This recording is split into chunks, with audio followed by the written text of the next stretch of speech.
자, 여러분들 안녕하세요. 반갑습니다. 찐이야. 네, 여러분들의 출근길 주식을 책임지고 있는 진짜 주식 전태진입니다.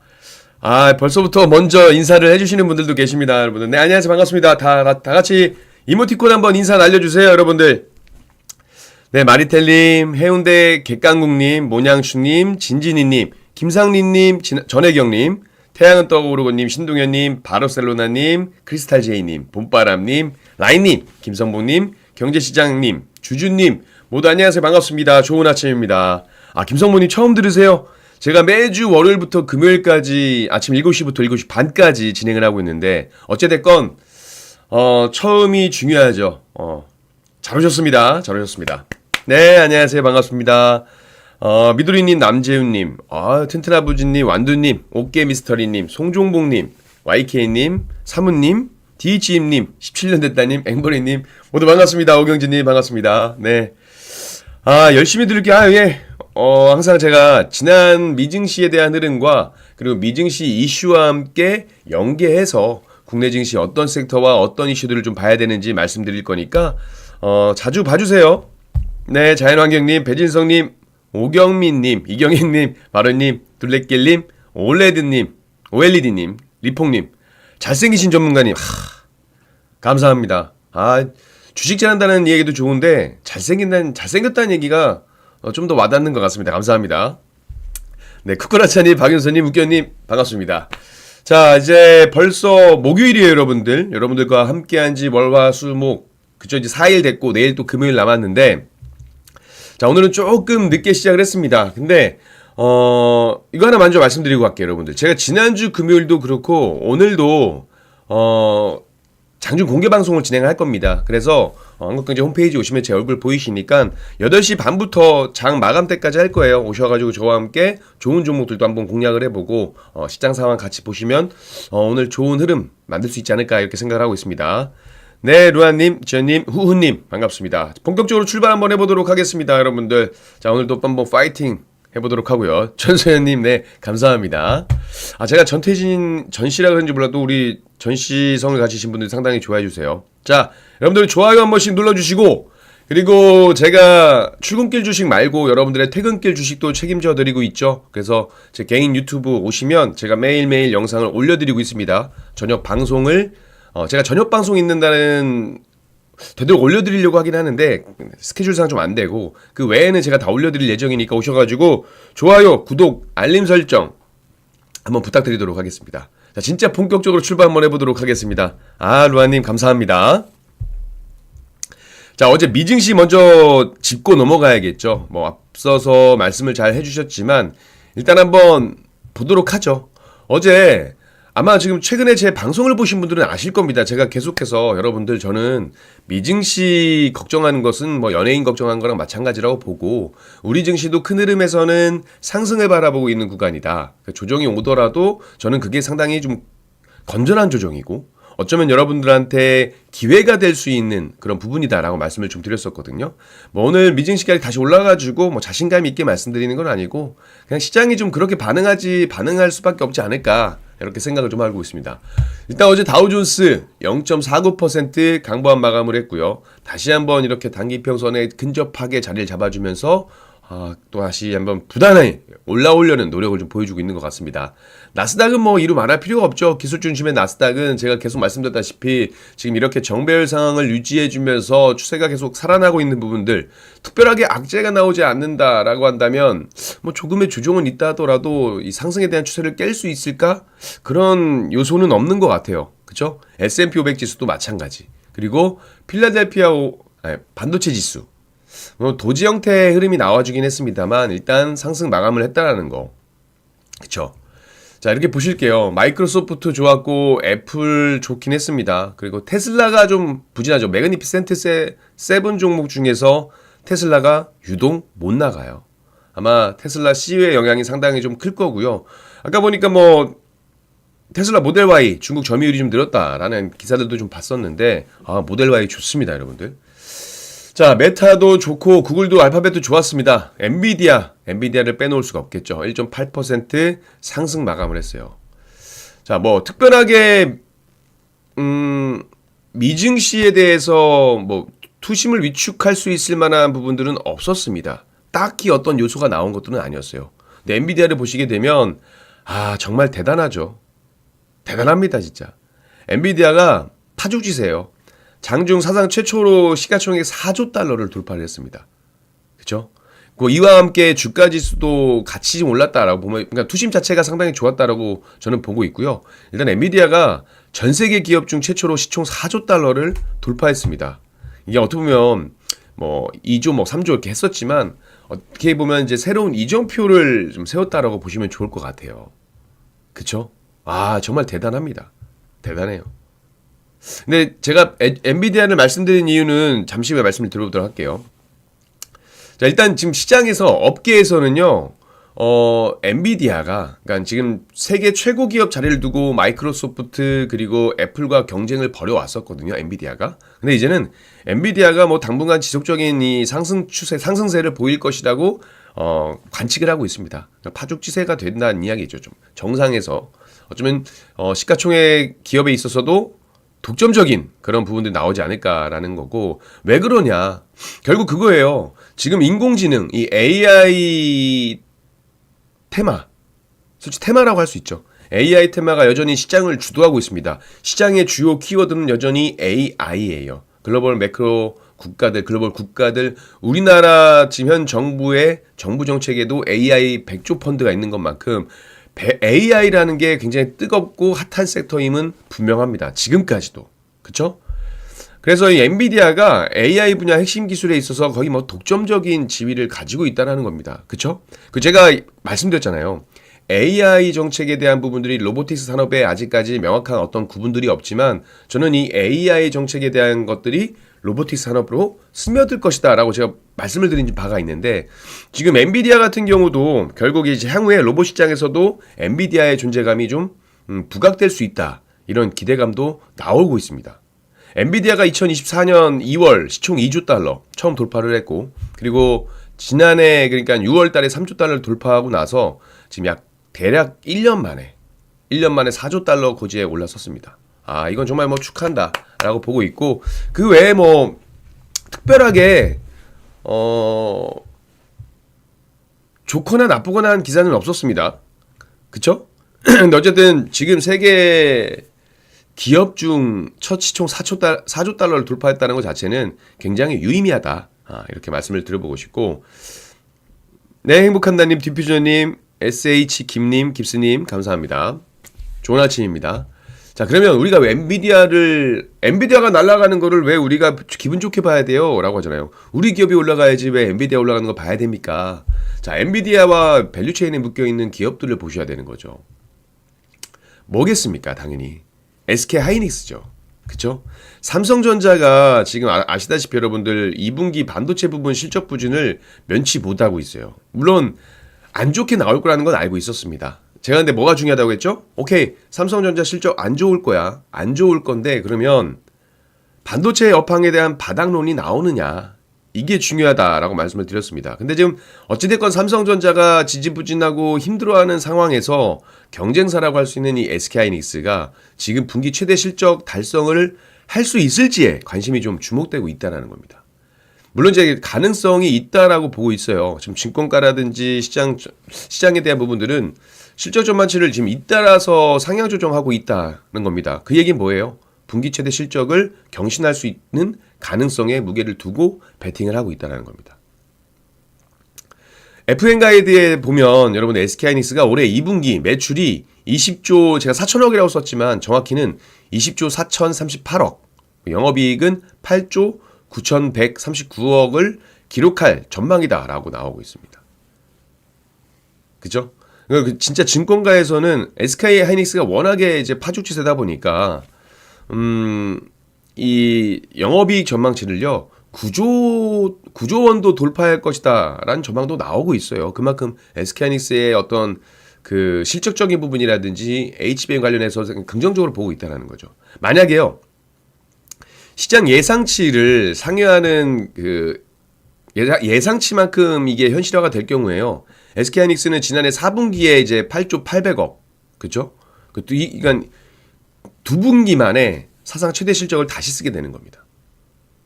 SK하이닉스하고 그러면 삼성전자하고 왜 엇갈릴까요? 삼성전자는 굉장히 부진한데 SK하이닉스는 왜 좋을까요?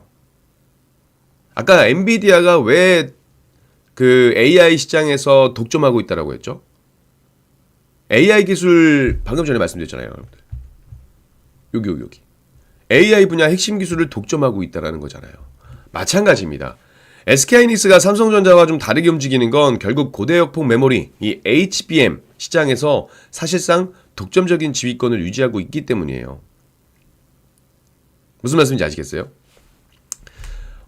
시장에서 경기 침체가 나오고 있다, 우려가 나오고 있다, 반도체나 2차전지 여러 가지 이야기가 나옴에도 불구하고요. 결국 이 AI 열풍은 계속됐었고, 그 수요가 증가하고 있는 상황에서 당연히 HBM 시장에서 SK하이닉스가 확보한 경쟁력, 이 점유율, 이 우위가 지금의 상황의 어떤 기반이 됐다라고 보시면 좋을 것 같습니다.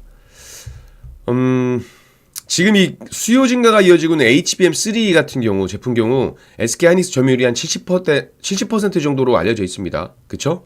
그리고 2분기에만 2분기에 엔비디아의 최신 AI 칩, 블랙웰 울트라, 여기에도 HBM3 12단 공급이 본격화하면 아마 SK하이닉스의 수익성이 더 크게 개선될 것으로 보고 있다는 거죠. 더 올라갈 거라고 보는 거예요. 그쵸? 근데 중요한 건 뭐다?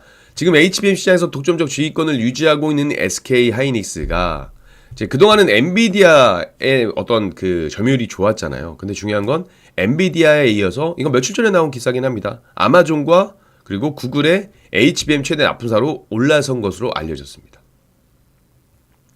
SK하이닉스가 일단 지금 엔비디아뿐만이 아니고 빅테크 기업들을, 그러니까 큰손 고객을 대거 확보했다라는 이야기가 되고 있고, 아마 빅테크 기업들의 자체 AI 칩 시장에서도 주도권을 확보할 가능성이 높아졌다라는 분석이요. 자, 그동안은 엔비디아의 칩이 시장에서 어떤 독점적인 지위였다면 지금 아마존이라든지 구글이라든지 메타라든지 다른 빅테크 기업들은 이 엔비디아의 시장 의존도를 낮추기 위해서 자체 AI 칩 개발에 박차를 가하고 있습니다. 자체 AI 그 칩을 개발하는 데 있어서 어쨌든 SK하이닉스의 HBM이 필요하다라는 거예요. 그래서 SK하이닉스가 아마존과 구글 쪽에도 지금 이제 납품을 하게 됐다라는 겁니다. 지금 모건 스탠리에 따르면요, 자체 AI 가속기 시장 규모가 지난해 120억 달러, 그러니까 약 17조 4천억 정도고, 아마 이제 올해가 25년이니까 26, 27년에는 300억 달러, 43조 5천억까지 커질 것으로 전망이 되고 있습니다.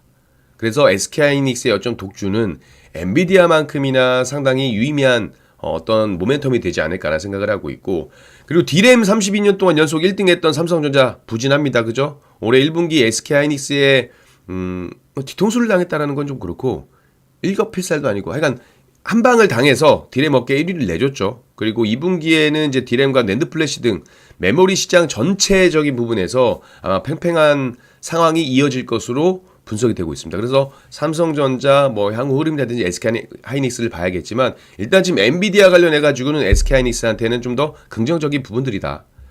삼성전자 같은 경우는 결국 이제 엔비디아 퀄 테스트에 대한 부분들이 상당히 중요한 부분이 되지 않을까, 이렇게 생각을 하고 있습니다. 아시겠죠?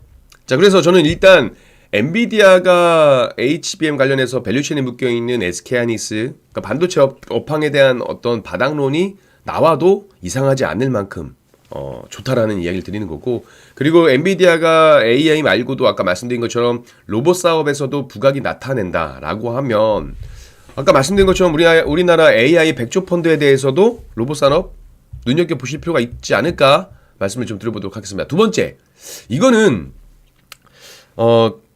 개인적으로 그렇게 중요하다라고 생각은 안 해요. 왜냐면 어쨌든 금리 인하는 연준에서 연내 2회를 할 거다라고 전망은 나오고 있습니다. 그게 7월이냐 9월이냐의 차이일 거라고 생각해요. 근데 어찌됐건 금리 인하는 증시에는 좀 긍정적인 모멘텀이 되긴 한다. 이런 말씀 드리고 싶고요. 나는 언제나 맑은님, 네, 안녕하십니까. 좋은 아침입니다. 근데 제가 이걸 왜 말씀드리냐면, 트럼프 대통령과 각을 세우고 있는 인물이 두 명이 있죠. 두 분이라고 할까요? 두 분이 있죠. 일단 테슬라 머스크 CEO, 그쵸? 신당 창당 아메리카당. 그리고 두 번째가 금리 기조를 두고 싸우고 있는 파월 의장입니다. 근데 지금 트럼프 대통령이 연방준비, 이 연준에 대해서 그 3% 포인트까지 금리를 인하해야 된다라고 요구를 했어요. 그러니까 소셜 미디어를 상당히 좋아하는데 소셜 미디어에 연준 금리가 최소 지금 3% 포인트 더 높다라고 적어놓고 인플레이션도 없고 기업들이 미국으로 몰려들고 있다. 그러니까 금리를 낮추라고 이야기를 했습니다. 촉구를 했고 파월 연준 의장을 압박하면서 원색적인 비난을 했잖아요. 너무 늦은 사람이다. 그죠? 원색적인 비난을 했었는데 파월 의장을 너무 늦은 사람이라고 지칭하고 그리고 뭐라고 했냐면 너무 늦은 사람만 아니면 누구라도 좋다라고 이야기를 했습니다. 그러면서 파월 의장의 사임에 대한 부분도 압박을 했다라는 거예요. 그러니까 지금 계속해서 트럼프 정부에서 파월 의장에 이어서 후임을 계속 빠르게 지금 하려는 부분들이 있어요. 의장 자리를 어떻게 보면은 트럼프 입맛에 잘 따라올 수 있는, 그러니까 비둘기파적인 인물을 앉히려고 좀 속도를 내고 있는 것 같습니다. 그러니까 보통 이제 비둘기파는 금리 인하처럼 돈을 푸는 완화 정책, 그리고 반대로 매파적이라는 건 뭐예요? 금리 인상처럼 좀 돈을 이렇게 쪼는 그런 긴축 정책을 상징하는데 트럼프 대통령이 어쨌든 지금 파월 의장의 사임을 요구하면서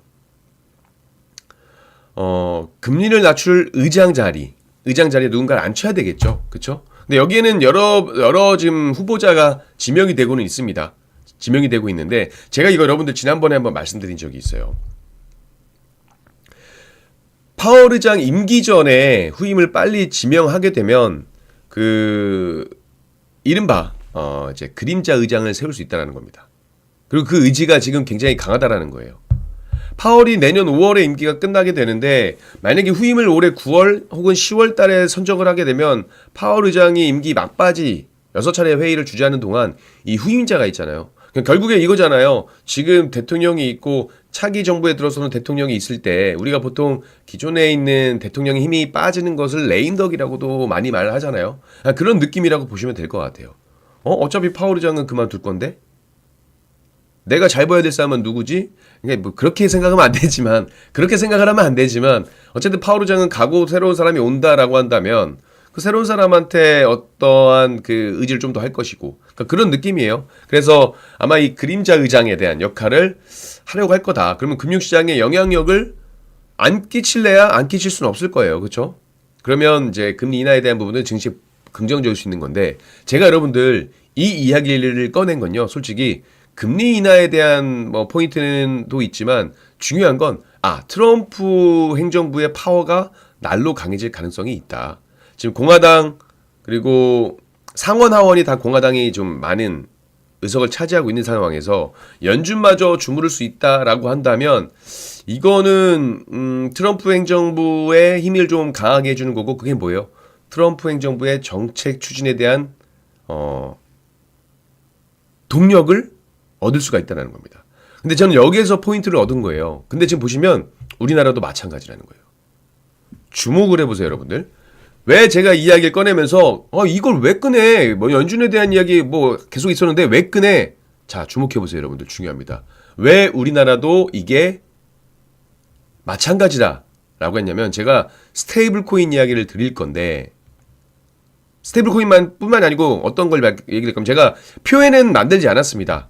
왜냐면 이게 어떻게 보면 저는 이제 기사 내용을 좀 읽어드릴 건데 정치적으로 또 오해하는 분들이 계셔가지고 자 어제 저녁 늦게 이제 속보가 하나 나왔습니다. 법조계에 따르면 헌법재판소가 이재명 대통령에 대한 재판 지연이 위헌임을 확인해달라는 헌법소원을 전날 각하했다라는 거예요. 헌법소원의 경우 이제 청구서 접수 후에 재판관 3명으로 구성된 지정재판부가 뭐 사전 심사해서 청구가 뭐 합당하다고 판단하면 재판부로 넘겨서 심리하고 뭐 아니다라고 한다면 대통령 불소추 특권을 규정한 헌법 84조를 근거로 해서 대통령 재판을 지금 사실상 중단한 법원 결정에 대해 그러니까 중단을 한 거예요. 어쨌든 그 헌법소원 4건이 모두 받아들여지지 않았다는 겁니다. 그러니까 사실상 재판이 중단이 됐다라는 거예요. 근데 이걸 제가 왜 말씀드리냐면 자 트럼프 행정부도 지금 자기 입맛에 맞는 사람들을 놓고 어떤 정책적인 부분이 강해진다고 했잖아요. 제가 말씀드리는 건 대통령으로서 해야 할 것들이 있는데 이게 결국 사법 리스크 우려가 있게 되면 어쨌든 충돌이 되고 정부 정책을 추진하는 데 있어서 걸림돌이 될 수가 있다라는 거죠. 근데 중요한 건 이게 어쨌든 사법 리스크 우리에서 벗어났다는 겁니다. 그러니까 제가 말씀드리는 건 정치적인 이야기를 드리는 게 아니에요. 그죠? 그러니까 이재명 정부도 정부 정책 추진이라든지 한미 협상 등 이런 다른 국가와의 어떤 딜을 하기 위한 활동에 있어서 리스크 하나가 없어졌다. 그래서 정부 정책의 힘이 강해질 수 있다는 겁니다. 그러면 최근에 상법 개정안이라든지 자사주 의무 소각화, 증시부양책, 경기부양책에 대한 정부의 의지가 제가 재확인됐다고 말씀드렸잖아요. 그렇죠? 정부의 의지는 재확인이 됐습니다. 근데 여기에서 어쨌든 리스크가 하나가 사라졌어요. 그렇다면 오케이. 그러면 지금 정부 여당의 정책 추진력의 동력이 강해질 수 있겠구나. 이렇게 생각을 해야 되는 겁니다. 그러면 어떤 종목들, 어떤 섹터들을 우리가 관심 있게 봐야 돼요. 요거 봐야죠, 요거. 이거 봐야죠. 이재명 대통령이 후보 당시 이야기했던 공약들, 이런 공약들을 다시 한번 되짚어 볼 필요가 있습니다. 물론 지금 시장에서 주도가 되고 있는 건 상법 개정안에 따른, 그리고 그 상법 개정안 후속에 따른 정책주들에 기반해서 증권주, 지주사, 은행, 보험 관련된 종목들이 엄청나게 올랐어요. 맞죠? 그래서 이런 부분들을 좀 계속해서 보셔야 될 것 같습니다. 근데 보시면 계속 그 정책 관련된 종목들이 강세를 보여주면서 순환매가 나왔습니다. AI 육성에 대한 이야기, AI 백조 펀드에 나오면서 AI 관련된 종목도 올랐었고, 그리고 로봇도 중간중간 올랐었습니다. 그리고 경기부양책, 소비 쿠폰, 지역사랑 상품권 이러면서 추경 이러면서 지역화폐 관련된 종목들 올랐고요. 그렇죠? 그리고 상법 개정안 이야기 나오면서 지금 뭐 증권주, 지주사 뭐 이런 종목들이 쭉쭉 올라갔습니다. 그 중간중간 트럼프와도 연관되어 있는 비핵화 이런 거에 대해서 경협주도 중간중간 올라갔고요. 그리고 저출산, 고령화 이런 부분도 계속해서 올라왔었고, 뭐 바람연금, 해쁨연금, 그쵸? 이런 것들도 보게 되면 이 정책에 대한 종목들이 계속 순환매가 되고 있다. 이겁니다. 아, 특허부인이 날씨 좋네. 캠핑하기 좋은 날씨다. 네. 제가 지난주에 캠핑하다가 우리 쌍둥이 46개월 딸 쌍둥이 첫째가 그 불꽃놀이 잘못 당한 거 만져가지고 화상 입었습니다. 조심하셔야 돼요. 자, 캠핑 좋죠. 자, 일단 정부 정책에 대한 이야기인데 최근에 상법 개정안이라 이런 거 말고 제가 좀 테마성 흐름에 대한 부분들을 있어서 스테이블 코인을 많이 말씀드렸어요. 그리고 물론 스테이블 코인은 이 서클의 움직임을 봐야 된다라고 말씀을 드렸습니다. 서클 보시게 되면 이렇게 어제 어제 하락 마감했어요. 근데 추세가 깨졌나요? 저는 아니라고 봅니다. 일단 서클 종목 자체도 자리를 좀 지켜주고 있는 부분들이 있다 보니까 이런 것들을 좀 아직은 서클에 대한 부분들 스테이블 코인이 뭐 미국 이제 글로벌 국가들은 좋지만 뭐 이거 아직 쉽게 끝날 테마가 아닌데 라고 여러분들도 생각하실 수 있을 거예요. 그리고 보통 스테이블 코인이 올라가게 되면 어떤 게 같이 올라가요? STO 결제 관련된 섹터들도 같이 올라갑니다. 같이 보셔야 된다는 이야기예요. 네, 시아님 안녕하세요. 반갑습니다. 자, 그래서 제가 어젠가요? 어제 말씀드렸던 것 같아요. 어젠가 그젠가 말씀드렸던 것 같은데, 뭐 한국은행에서 스테이블 코인 이제 발행 조건을 제시했다. 뭐 비은행 발행 허용 시에는 뭐 관련 기관 만장일치가 돼야 되고, 뭐 정부 정책 드라이빙 관철 의지가 주목을 해야 되고, 리플도 미국 은행 라이선스를 신청을 했고, 뭐 이게 통과가 되면 뭐 굉장히 유의미한 모멘텀이 될 거다. 그 스테이블 코인이 미국 결제 카드 주류 카드사뿐 아니고 뭐 유통사들, 그쵸? 이런 부분들도 계속해서 이 자체 스테이블 코인을 발행하고 있다는 겁니다. 그래서 어찌됐건 지금 시대적인 흐름도 스테이블 코인에 긍정적인다라고 말씀을 드리는 거예요. 자, 여러분들 중요한 내용 드리고 있으니까 빨리 좋아요 한 번씩 눌러주세요. 네. 자, 그래서 최근에 지금 우리 정부 여당에서도 스테이블 코인에 대해서는 상당히 좋은 이야기들을 많이 하고 있다라는 겁니다. 물론 이게 테마성의 흐름이니까 여러분들이 뭐 매수급수에서 매수가 된 게 아니라고 한다면 리스크 관리를 하면서 공략을 해야 되겠죠. 근데 그렇게 따지고 보면 AI 백조 펀드 나왔을 때 AI 챗봇이라든지 AI 관련된 종목들은 테마성 움직임이 아니었나요? 저는 아니라고 보거든요. 그것도 테마성이에요. 지금 상법 개정안에 대한 지주사, 증권주, 보험사 솔직히 우리가 이해가 안 될 정도로 많이 올랐잖아요. 물론 이제 정부 정책에 대한 부분들 이해는 하지만 지주사가 이렇게 올라간다고? 보험주가 이렇게 올라간다고? 라고 할 정도로 비이성적으로 움직인 건 맞잖아요. 그죠? 그냥 그런 관점에서 보시면 좋을 것 같습니다. 백두칼리님, 불개기와퍼님, 최용성님, 박윤서님 반갑습니다. 혹시나 제가 못다한 내용들은 제 개인 유튜브 채널에 올려드릴 테니까 제 개인 유튜브 채널 구독, 좋아요, 알림 설정 부탁드리고요. 결국 이거예요. 포인트만 말씀드리면 지금 스테이블 코인 국내 주요 가상자산 거래소가 이 원화 기반 스테이블 코인의 발행 및 유통을 위한 혁신 금융 서비스, 그러니까 일명 규제 샌드박스 지정을 신청하기로 했답니다. 신청하기로 했대요. 이 규제 샌드박스가 뭐냐? 그러니까 관련 법이 좀 미비해가지고 출시가 어려운 신기술에 대해서 일정 기간 규제를 유예하거나 면제해주는 제도입니다. 만약에 이게 스테이블 코인이 규제 샌드박스 지정을 신청해서 통과하게 되면 탄력적으로 스테이블 코인에 대한 사업이 발전될 수 있습니다. 그래서 이걸 좀 우리가 주목해서 봐야 될 거고요. 국내 가상자산 거래소 중 하나인 코인원, 그리고 국내 최대 가상자산 거래소인 업비트도 원화 스테이블 코인 도입을 위해서 이 규제 샌드박스를 활용하는 방안을 검토하고 있다라고 이야기를 하고 있고, 업비트 운용사 두나무 관계자도 상당히 긍정적인 이야기를 했습니다.